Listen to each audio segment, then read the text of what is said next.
The world isn't fair, and pretending otherwise keeps you weak. You can be honest, disciplined, and kind, and still watch someone careless walk away with everything you built. But the few who accept this truth stop wasting energy on outrage. They stop expecting justice, and they start studying power. That awareness is the real awakening. The moment you realize life rewards perception, not purity. Those who adapt survive, and those who survive rule. Dark intelligence is the ability to move in a crooked world without becoming crooked yourself.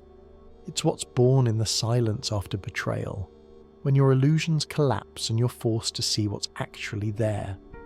Most people panic at that moment. You evolve. You start noticing patterns others ignore. Tone before words, motive behind gestures, calculation behind kindness. You stop assuming sincerity and you start reading intent. You no longer look at faces, you look through them. It's not cynicism, it's survival with style. While others argue, you observe. While they shout, you calculate. While they bleed for validation, you build systems that make emotion optional. Most people are playing checkers. You're here to learn chess, the slow, deliberate game that wins not through speed but foresight. You think truth protects you. It doesn't. Awareness does. Truth is a blade. Awareness is knowing when to draw it. This knowledge isn't meant to poison you. It's meant to arm you. Dark intelligence isn't malice. It's protection. It's what allows you to walk through manipulation without catching the infection. Use it to defend, never to destroy. The purpose isn't domination. It's mastery.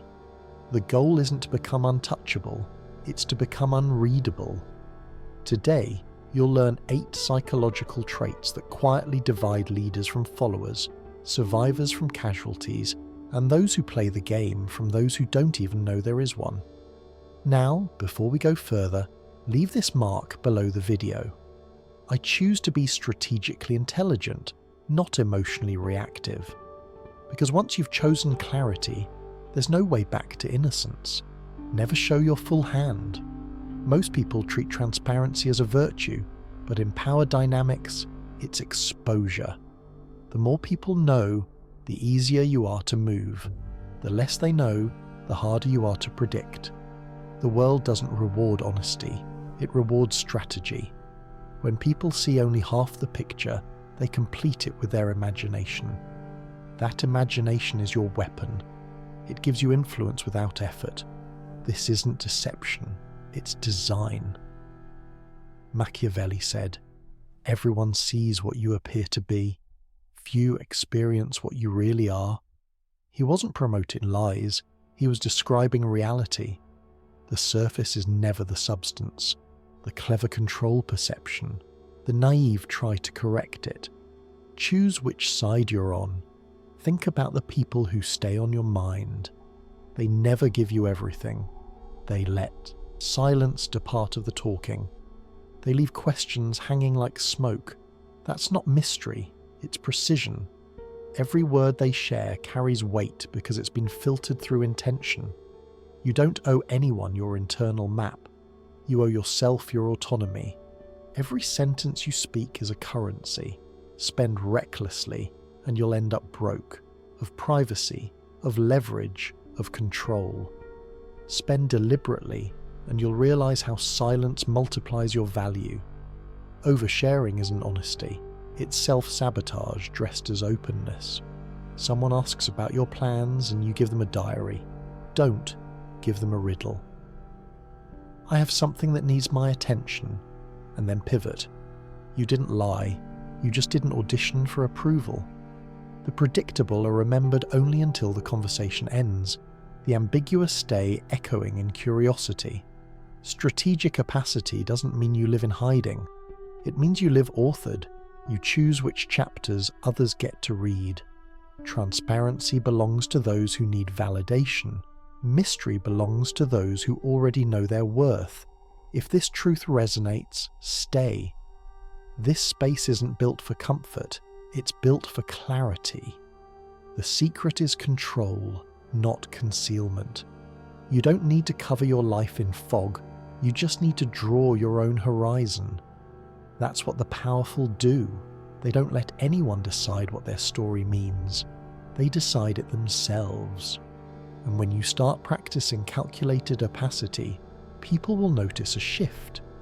Your words will land harder, your pauses will stretch longer, your energy will feel heavier, not because you're hiding something, but because you've stopped giving everything away. People start listening more when you start speaking less. That's not mysticism, it's neuroscience. Mystery keeps the mind alert. Predictability puts it to sleep. Remember, it's not about being unreadable for vanity. It's about protecting the integrity of your direction. The less people understand your next move, the less they can interfere with it. In a world obsessed with noise, quiet control is rebellion, and rebellion, in its purest form, is self-respect. You don't need to be loud to be powerful, you need to be precise. You're not one fixed identity. You're a mirror, shifting shape in the light of whoever stands before you. Most people call that being fake.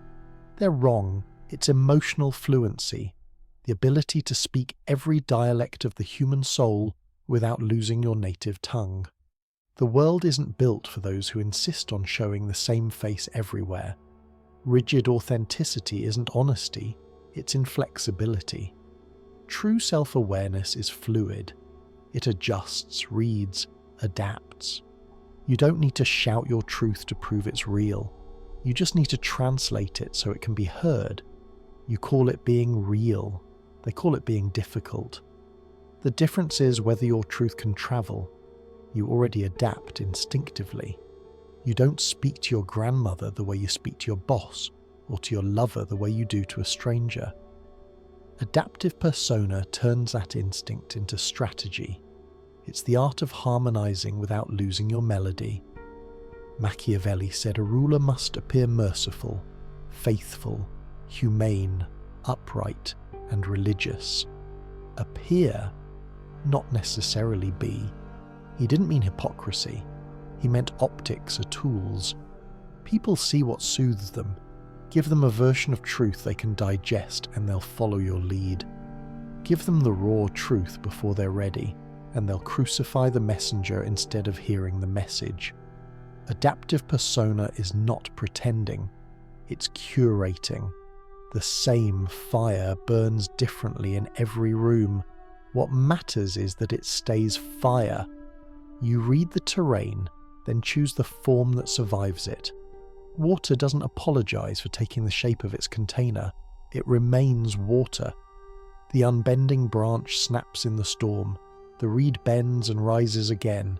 That's not weakness, that's design. The stronger your identity, the more adaptable you become. Insecure people fear flexibility because they think it dilutes them. But when you truly know yourself, you can wear masks without ever mistaking them for your face. You adjust, but you never dissolve. You adapt, but you never beg. You play every role life requires, without forgetting who's directing the play. Adaptation isn't surrender, it's camouflage with a conscience. Every person you meet carries a secret frequency. Listen before you speak. Observe before you react. People reveal their operating systems within seconds. You just need to slow down enough to read them.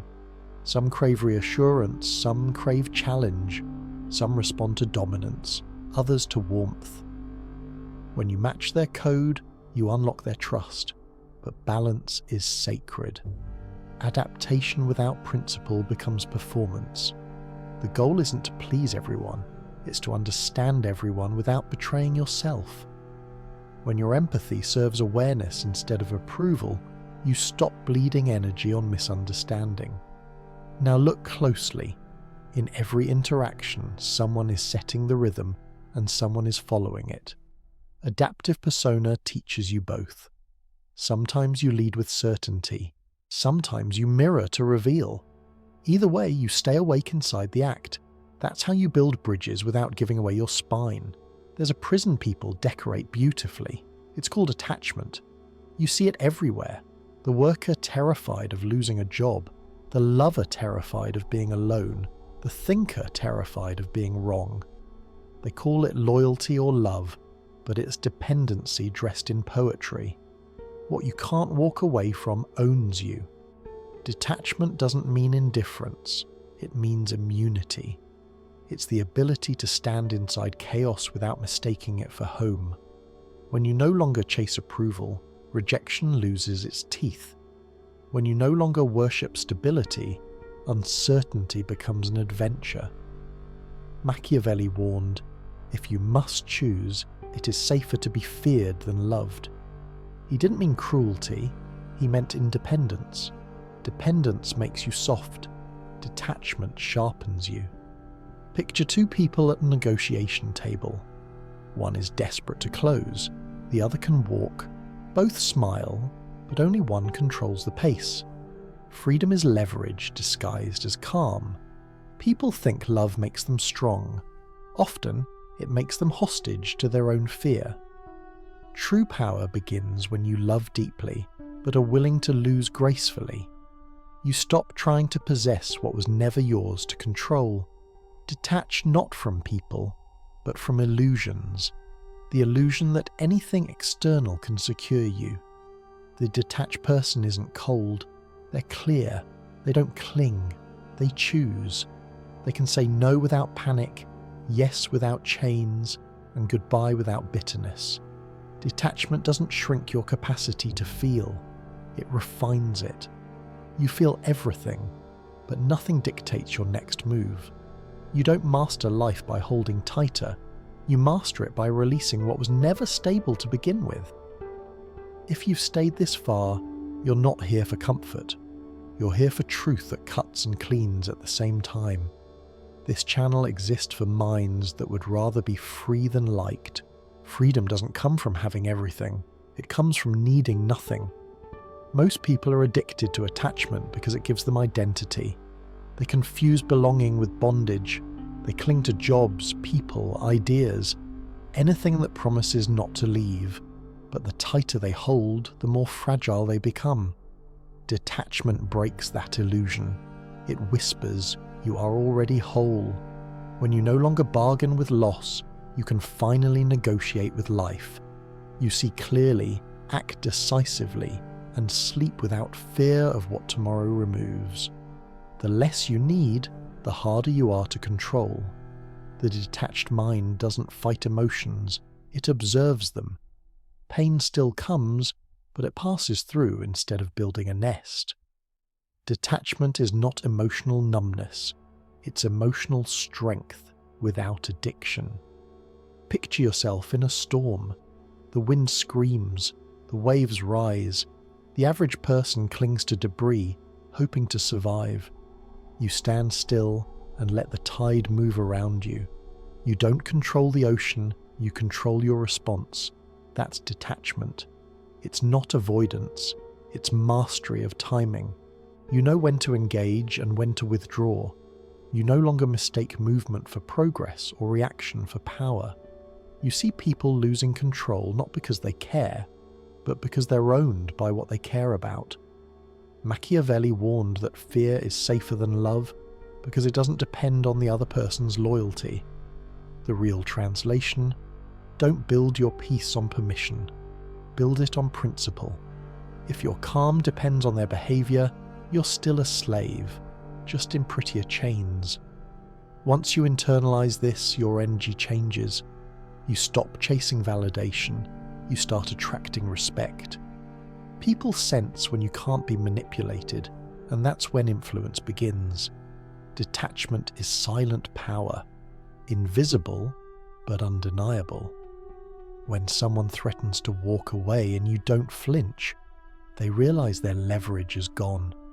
The moment you stop fearing loss, you become the one who decides value. It's paradoxical. The less you grasp, the more the world reaches for you. True detachment is love without possession, work without obsession, success without dependence. It's the ability to say, I choose this, not I need this. And that single word, choice, transforms chaos into clarity. Power doesn't announce itself, it waits, it watches, it moves only when necessary. Most people mistake volume for strength, shouting, demanding, proving. They confuse performance with presence, but real power doesn't need applause, it's felt, not heard. Loud men impress crowds, quiet ones reshape rooms. Silent leverage is the art of letting your existence carry weight. You don't pressure people directly. You position yourself so that your silence becomes pressure. You don't fight for dominance. You become the environment in which others must adjust. Imagine a meeting where everyone talks too much. You stay quiet. At first, they think. You're passive. Then they start glancing at you for cues. Your stillness becomes their discomfort. When you finally speak, the room listens, not because of volume, but because of timing. The power of pause is underestimated. People fear silence because it exposes them. They rush to fill it with words, and in those words they reveal their strategy, insecurity, and desperation. When you stay comfortable in silence, you force the world to overexpose itself. Silence isn't absence, it's dominance disguised as calm. In negotiation, silent leverage means knowing you can walk away and letting the other side feel that. You never need to say, "I have options." Your demeanor says it for you. They sense your lack of urgency, and that alone shifts control.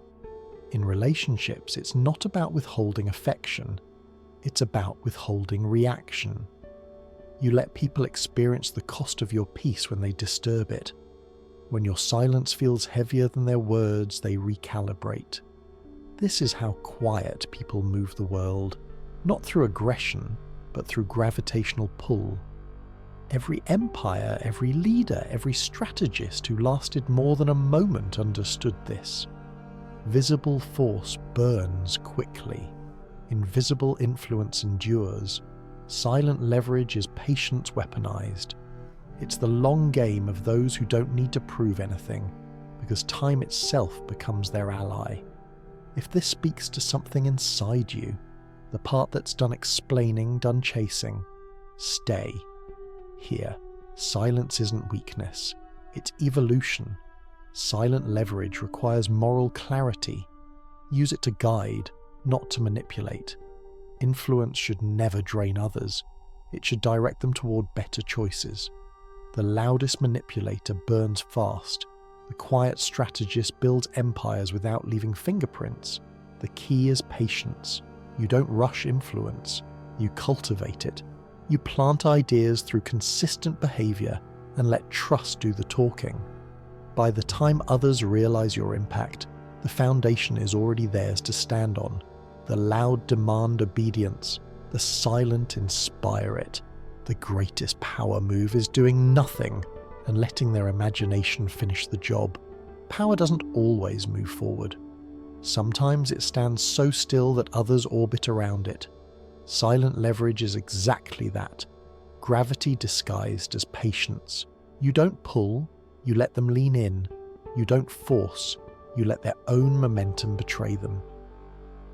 When you master this, people start seeking your approval without realizing why. They crave your reactions because your silence has trained them to associate it with judgment. It's the subtlest form of control, one where you never have to raise your voice. The loud may win attention, but the silent win endurance. Attention fades, influence lingers. The one who speaks least shapes the most outcomes, but there's a moral line you must respect. Silent leverage is not manipulation, it's precision. You're not orchestrating chaos, you're managing rhythm. Real control doesn't come from bending others to your will. It comes from aligning their will with better order. That's the ethical secret of dark intelligence. It doesn't destroy the game. It masters it without cheating. You wait, you observe, and when the opportunity finally arrives, your single move reshapes the board. When used with integrity, silent leverage becomes leadership in its purest form. influence that feels natural, inevitable, and earned. Now, let's step into deeper territory, the world inside the human mind. Psychological echo is the art of reflecting people's hidden emotions back to them so clearly that they mistake you for understanding itself. They think you're reading their thoughts, but you're just listening to what they didn't say out loud. Machiavelli wrote, "Everyone sees what you appear to be. Few really know what you are." The same is true of communication. Everyone hears the words, but only a few sense the wounds behind them. Most people listen to reply. The wise listen to decode. Words are never the message. The silence between them is. Every person you meet walks around armoured in half-truths. They tell stories to protect themselves from judgment, but those stories always leak clues. A man who complains about his boss isn't talking about work. He's talking about feeling invisible. A woman obsessed with perfection isn't chasing excellence. She's running from shame. If you can hear the wound behind the behaviour, you gain access to the real conversation. People crave one thing above all, being understood. That's why the one who listens deeply always holds power. When someone feels seen by you, they stop resisting you. They relax, open up, and begin to trust. That's not magic, it's neurobiology. The fastest way to influence someone is to make them feel safe in your presence. You don't manipulate their emotions, you mirror them with precision. If someone's angry, you acknowledge their frustration without amplifying it. If they're afraid, you name the fear they can't articulate. If they crave validation, you give recognition without surrendering control. Psychological echo is the highest form of empathy because it understands what the other person needs, not just what they say. It's the difference between sympathy and mastery. When used strategically, it turns conversations into instruments of guidance. You don't argue, you realign. You don't push, you redirect. Imagine you're in conflict with someone defensive.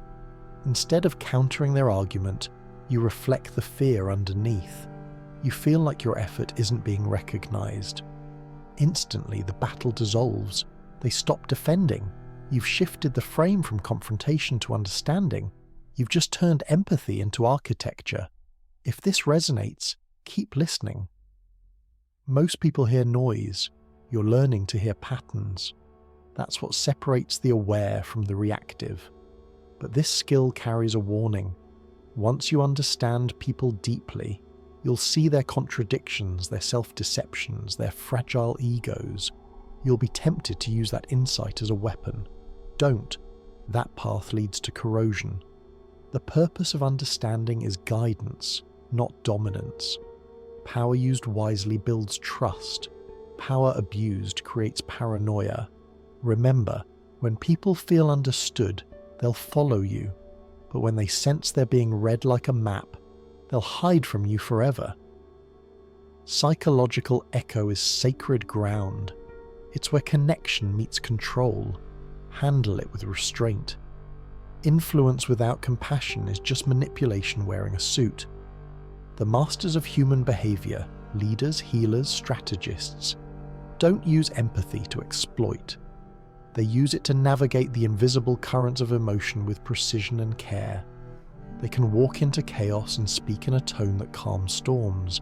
That's not charm, that's engineering of trust.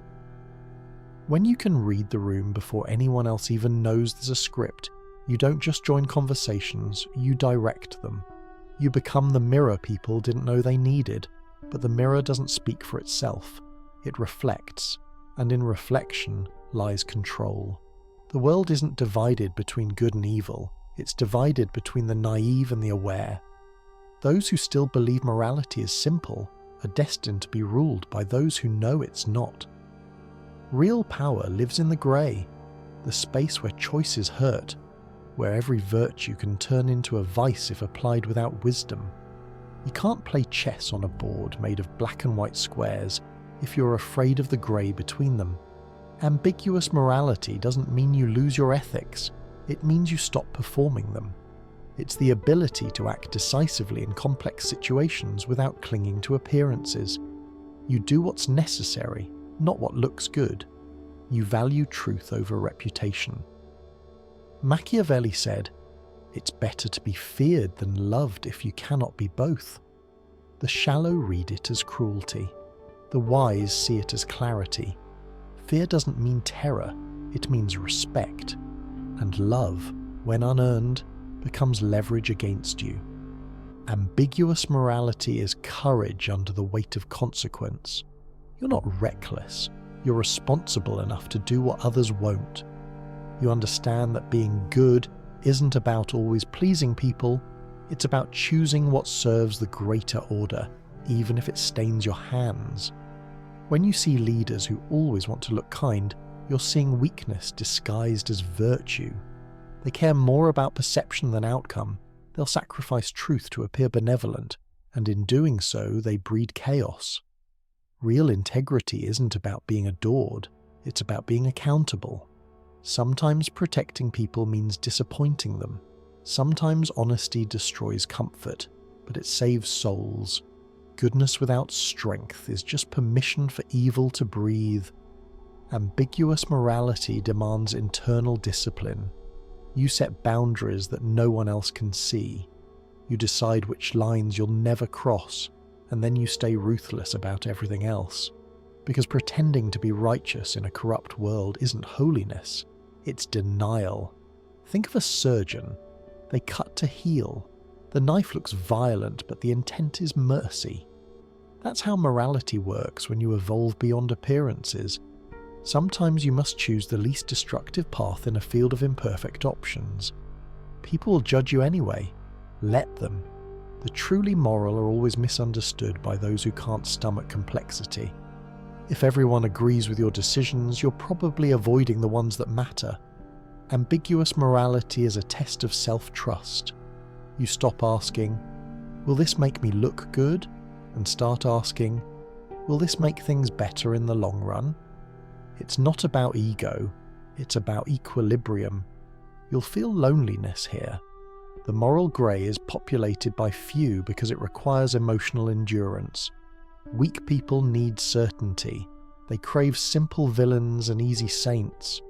But once you embrace nuance, you outgrow that comfort, and that's the paradox.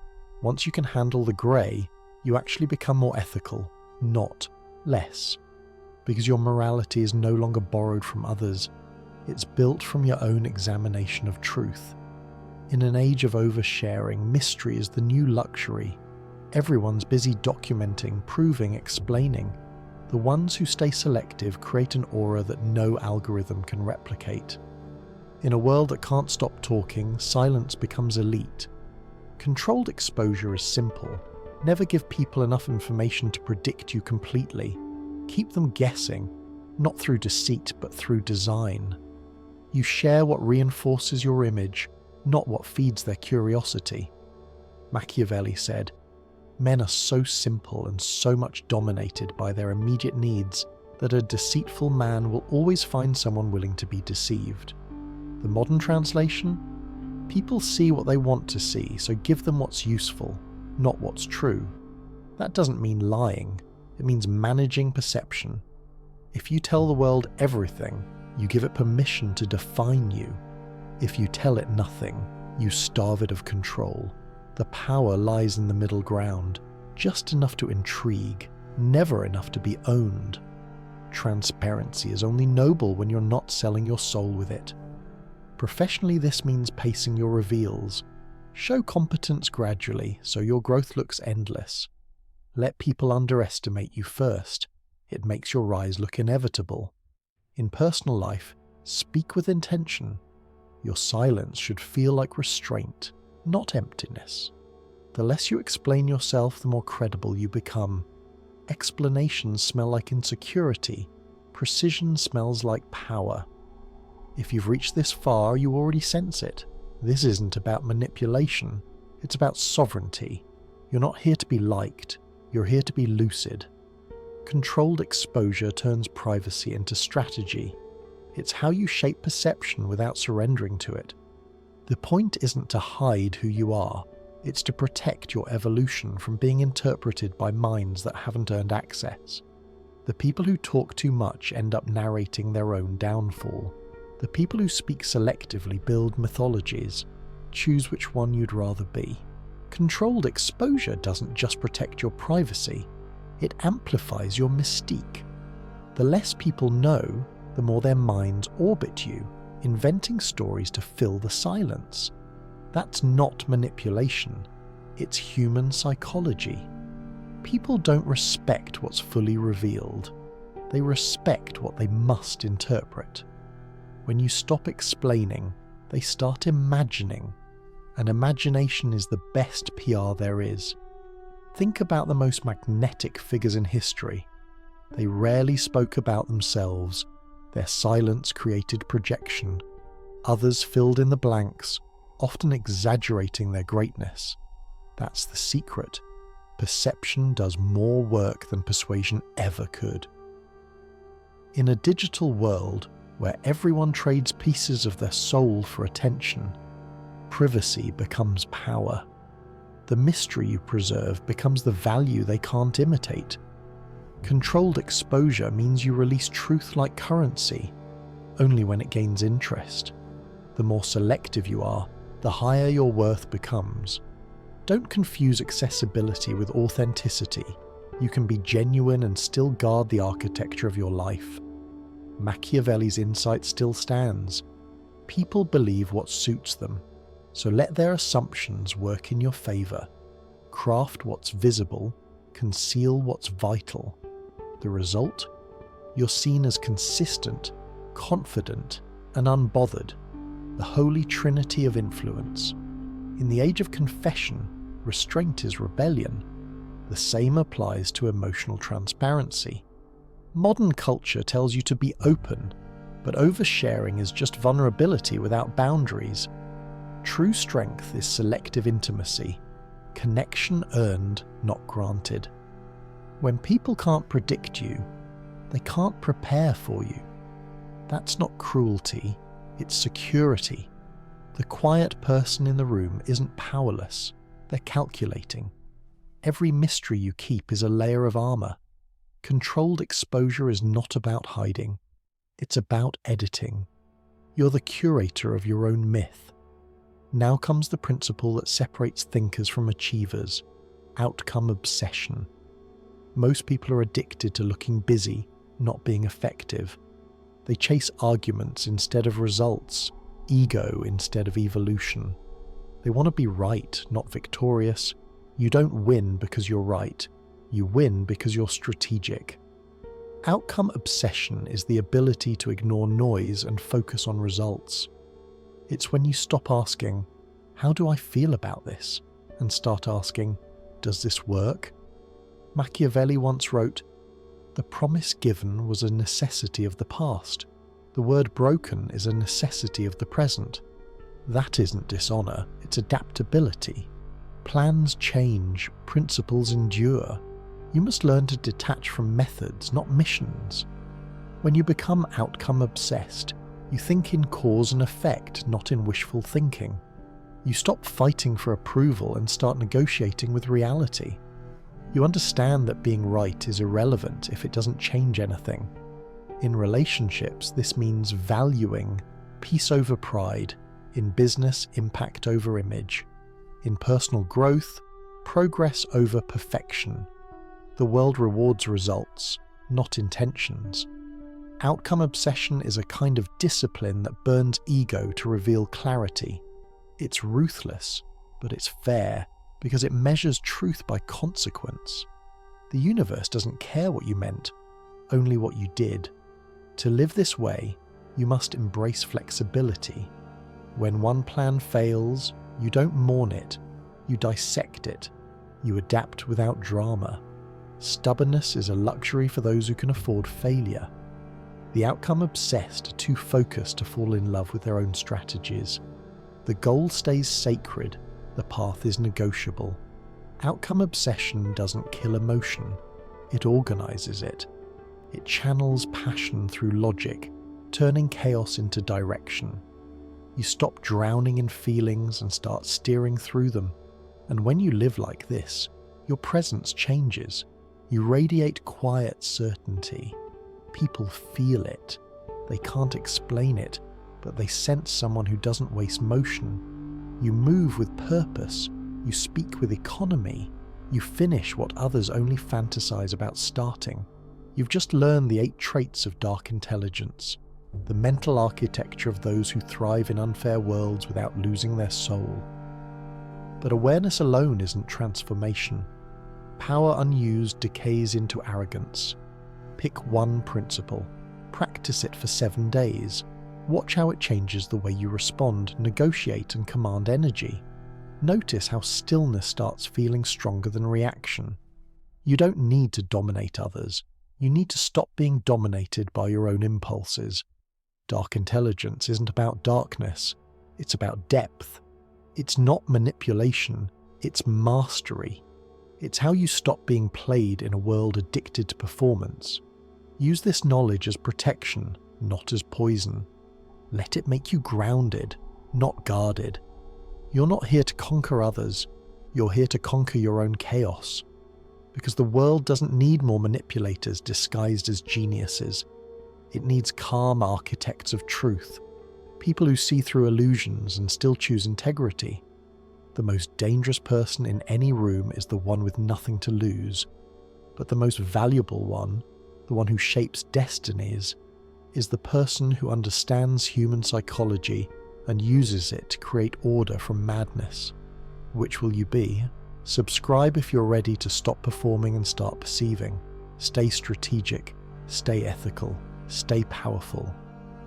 Because intelligence isn't light or dark.